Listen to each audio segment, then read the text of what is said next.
Good morning class. मैं आपका दोस्त दीप सर एक बार फिर स्वागत करता हूं आपके अपने परिवार स्टडी विद दीप सर में। पिछली वीडियो में हमने देखा प्रतिरोधों का संयोजन कि किस प्रकार प्रतिरोध श्रेणी क्रम में लगे हुए थे और किस प्रकार प्रतिरोध समांतर क्रम में लगे हुए थे। आज हम उन प्रतिरोधों से रिलेटेड न्यूमेरिकल क्वेश्चन देखेंगे। मैंने एक क्वेश्चन लिया है जिसमें श्रेणी क्रम को भी एडजस्ट करा है और समांतर क्रम को भी एडजस्ट करा है कि जब प्रतिरोध श्रेणी क्रम में लगे होते हैं तब न्यूमेरिकल किस प्रकार से पूछा जाता है और जब प्रतिरोध समांतर क्रम में लगे होते हैं तब न्यूमेरिकल किस तरीके से पूछा जाता है। तो प्रश्न है कि 3 प्रतिरोध हैं जो 4 ओम, 6 ओम तथा 12 ओम के हैं। इनका तुल्य प्रतिरोध हमें ज्ञात करना है। जब 4 ओम, 6 ओम और 12 ओम के प्रतिरोध श्रेणी क्रम में जुड़े हुए हैं तब हमें इनका तुल्य प्रतिरोध बताना है, यानी कि आर इक्विवेलेंट। और जब ये तीनों प्रतिरोध समांतर क्रम में जुड़े हुए हैं तब हमें इनका तुल्य प्रतिरोध बताना है, यानी कि आर इक्विवेलेंट बताना है। तो पहला प्रश्न हम हल करेंगे जब प्रतिरोध श्रेणी क्रम में जुड़े हुए हैं। तो पहले का हल हम देखते हैं। जब प्रतिरोध श्रेणी क्रम में जुड़े हुए हैं तो जो हमको दिया है सबसे पहले हम वो लिख लेते हैं। दिया है 3 प्रतिरोध हमको दे रखे हैं।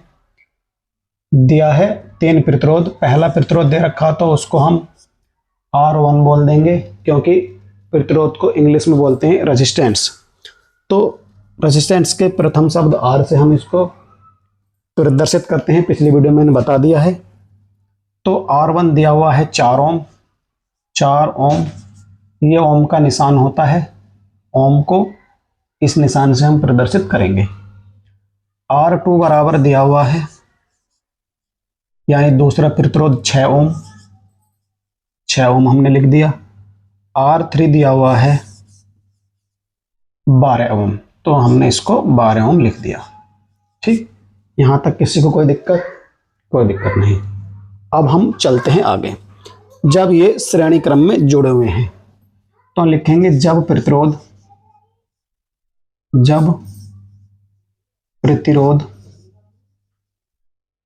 श्रेणी क्रम में जुड़े हुए हैं। श्रेणी क्रम में जुड़े हुए हैं। जुड़े हुए हैं। जब प्रतिरोध श्रेणी क्रम में जुड़े हुए हैं तब तुल्य प्रतिरोध, या कुल प्रतिरोध, तब तुल्य प्रतिरोध। तो जब प्रतिरोध श्रेणी क्रम में जुड़े हुए थे तब तुल्य प्रतिरोध क्या था? देखना जरा। आर इक्विवेलेंट बराबर R1 plus R2 plus R3 था। अगर एक आध प्रतिरोध और होता तो हम R4 कर देते, और होता R5 कर देते, परंतु यहाँ पर 3 प्रतिरोध हैं और तीनों को श्रेणी क्रम में जोड़ा गया है। तो हमें तुल्य प्रतिरोध निकालने के लिए ये वाला सूत्र हम लगाएंगे, R1 plus R2 plus R3, जब ये श्रेणी क्रम में है। तो R इक्विवेलेंट हम निकालेंगे। R1 का मान रख दो 4 ओम प्लस R2 का मान रख दो 6 ओम, या ओम भी रखते साथ ही ओम भी रखते हो।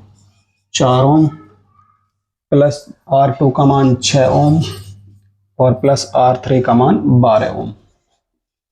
जब हम तीनों को जोड़ेंगे तो ये आ जाएगा 6 4 10, 10 और 12 22 ओम।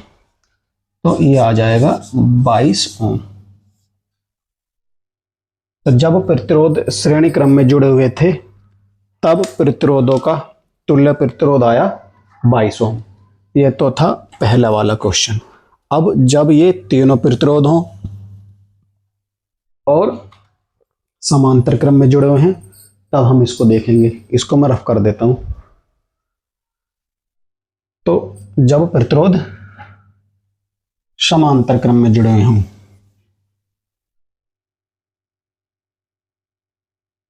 जब प्रतिरोध समांतर क्रम में जुड़े हों। तो देखो जो दिया था वो सेम ऐसे लिखना पड़ेगा, बस जो श्रेणी था वहां पर क्या लिख देंगे हम, समांतर क्रम में जुड़े हुए हैं।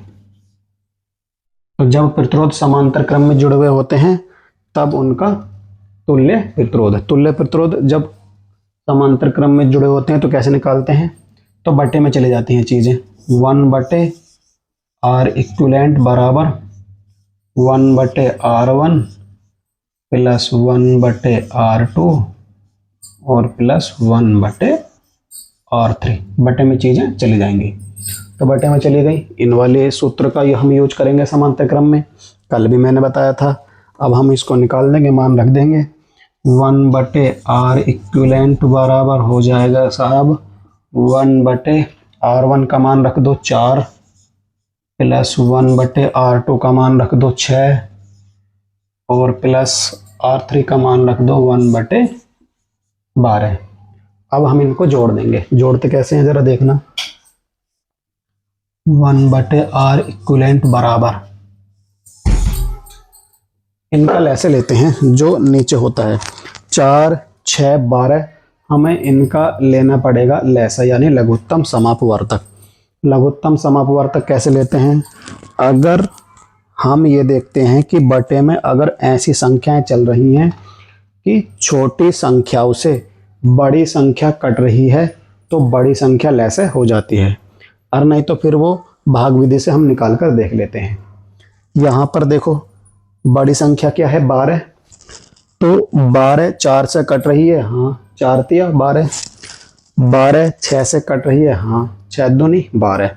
तो छोटी संख्याओं से बड़ी संख्या कट रही है तो यहाँ पर लैसे 12 हो जाएगा। क्या हो जाएगा 12, ठीक। अब जो ये होती है ये वाली संख्या इस वाली से इस वाली को भाग देते हैं, जितनी बार भाग जाता है उसकी गुणा ऊपर वाले से कर देते हैं।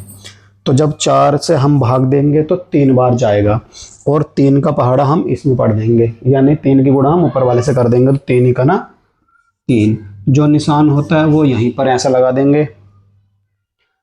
6 से भाग देंगे 12 को 2 बार जाएगा और जो 2 आएगा उसकी गुणा हम ऊपर वाले से कर देते हैं तो 2 का ना 2 आ जाएगा। और 12 का हम जब 12 को भाग देंगे तो 1 जाएगा और 1 की गुणा हम कर देंगे ऊपर तो कितना आएगा 1 ही का ना 1, 1 ही का ना 1। तो ये आ जाएगा 1/R बराबर 3 और 2 5 और 1 6, ऊपर वालों को जोड़ देंगे 6 कितना 12, 6/12 आया। दिखाई नहीं दे रहा, वो थोड़ा ऊपर लिख देता हूँ 6/12, यहाँ पर लिख देता हूँ, यहाँ लिख देता हूँ 1/R बराबर आया 6/12।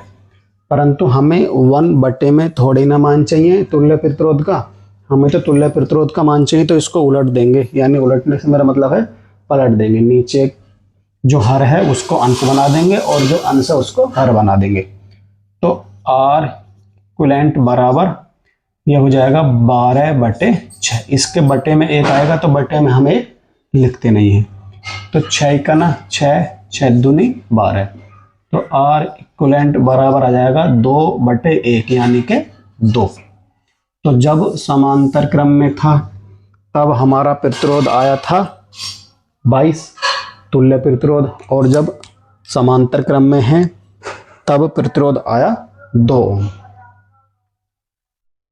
मैं समझता हूं आपको ये वीडियो समझ में आई होगी, और अगर आपको समझ में आए वीडियो हमारी तो कमेंट में जरूर बताएं। वीडियो को लाइक करें, शेयर करें, सब्सक्राइब करें। मिलते हैं नेक्स्ट वीडियो में। नमस्कार, जय हिंद, जय